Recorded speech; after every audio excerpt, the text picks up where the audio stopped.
अस्सलाम वालेकुम दोस्तों। मेगा सोप सीरियल पंहिंजा वेरी ड्रामा जे ईंदा नई एपिसोड में छा थींदो ऐं छा थियण वारो आहे। चार ऊंडो ऐं जाबिर खान वारा ॿीहर जेको आहे सो हिकु थी वेंदा ऐं छा सावल कासिम खे ॻोल्हे सघंदो। छा गुलशेर वारा जाबिर खान खे जेको आहे हथु मिलाइण जे आड़ में जेको आहे सो हुनखे ख़तमु करे छॾींदा। इन सॼी तफ़सीलात ॼाण खां पहिरियां जेकॾहिं अव्हां असांजे यूट्यूब चैनल ते नवां आहियो त महिरबानी करे असांजे यूट्यूब चैनल खे सब्सक्राइब करे घंटी जे बटन ते प्रेस करे नोटिफिकेशन ते ऑल करे छॾींदा, जीअं हाणे ईंदा नई नोटिफिकेशन सभु खां पहिरियां अव्हां ॿाहिरनि ताईं वक़्तनि पहुची सघे। दोस्तो सब्सक्राइब ज़रूरु कंदा, छो जो अव्हां जो सब्सक्राइब करण सां को बैलेंस कोन थो किरे। बहरहाल असांजी काफ़ी हौसला अफ़ज़ाई वधंदी आहे ऐं पंहिंजो क़ीमती राय कमेंट सेक्शन में ज़रूरु ॾींदा, उन सां गॾु पंहिंजो शहर जो बि नालो ज़रूरु ॿुधाईंदा। हाणे हलूं था पंहिंजी मेन ॻाल्हि ॿोल तरफ़।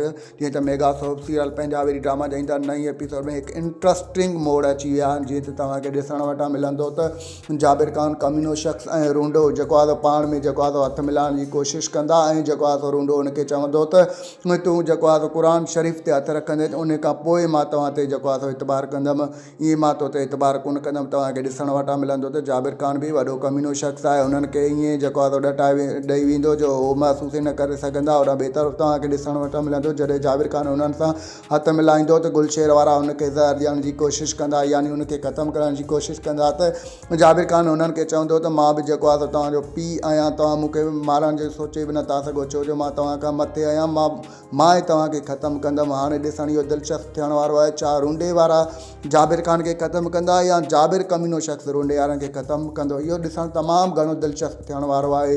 होॾा ॿिए तरफ़ तव्हांखे ॾिसण वटां मिलंदो त हाणे जल्द अज़ जल्द सावल खान कासिम खे ॻोल्हे ईंदो ऐं हुन जो फ़ैसिलो बि थींदो। हाणे इहो ॾिसणु तमामु घणो दिलचस्पु थियण वारो आहे त छा कासिम ते जेको आहे खून जो इल्ज़ाम ईंदो या जेको आहे सो रूंडे वारनि ते खून जो इल्ज़ाम ईंदो। इहो ॾिसणु तमामु घणो दिलचस्पु थियण वारो आहे। तव्हांजो छा राय हिन सॼी डिटेल बाबति पंहिंजो क़ीमती राय कमेंट सेक्शन में ज़रूरु ॾींदा। असांखे इजाज़त रखंदा। पंहिंजो ख़्यालु। अल्लाह हाफ़िज़। Thanks for the watching. Javed Ali जलालानी।